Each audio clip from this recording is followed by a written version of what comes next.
The ending of Marked hits like a punch to the gut. After everything Babalwa's been through, juggling her daughter's illness, a dead-end job, and a morally slippery plan to save her family, she finally pulls off the heist.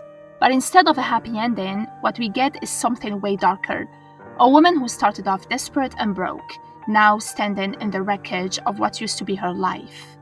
The Iron Watch heist was never just about money. For Babalwa, it was survival. Her daughter Palisa's cancer treatment was slipping further out of reach, and even with her husband Longile working his tail off, they were drowning. So she did what desperate people do. She turned to crime. And the thing is, she didn't even want riches. She wanted enough, just enough to save her daughter. But nothing about this plan went smooth. Her crew was a group of misfits from church, people barely qualified for a job this big. The load shedding they were counting on cancelled. Ntsiki, the one in charge of blocking phone signals, fired. The whole thing should have fallen apart. But Babalwa pushed through. She improvised, adapted, and got the job done. They made it inside Iron Watch. They got the vault open. They escaped with the cash, and for a second, it seemed like they'd actually pulled it off. Then Razor showed up, the gangster with a grudge. The same guy who murdered Babaji wanted his cut. And Kat, the ex-cop Babalwa once exposed, was now working with Razor.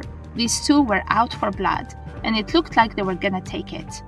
Zweli, Babalwa's ride or die, finally faced off with Razor and killed him, settling an old score. Babalwa even saved Kat's life during the shootout, which was wild considering how much bad blood there was between them. And in that quiet moment, after all the chaos, Kat tried to rub it in. He wanted her to admit she was no different from him.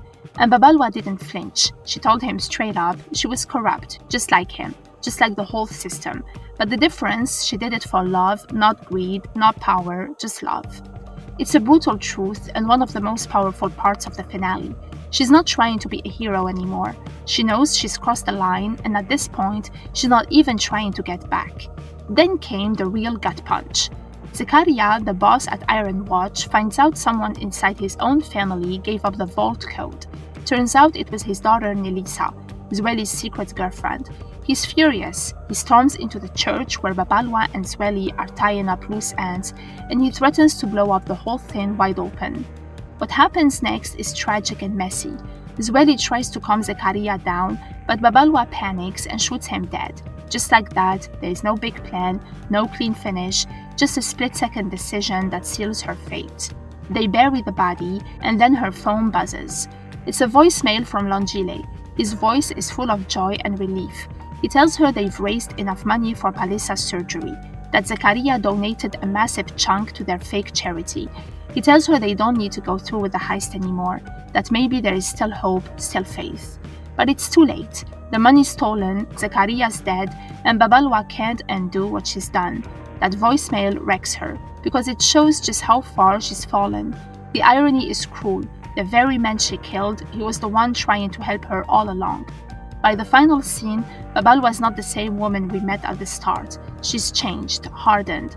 Whatever line she swore she'd never cross, she crossed it with that trigger pull. She might have saved her daughter's life, but she lost something big in the process, maybe her own soul. Marked doesn't give us a clean ending. There is no escape to paradise, no final hug around the dinner table.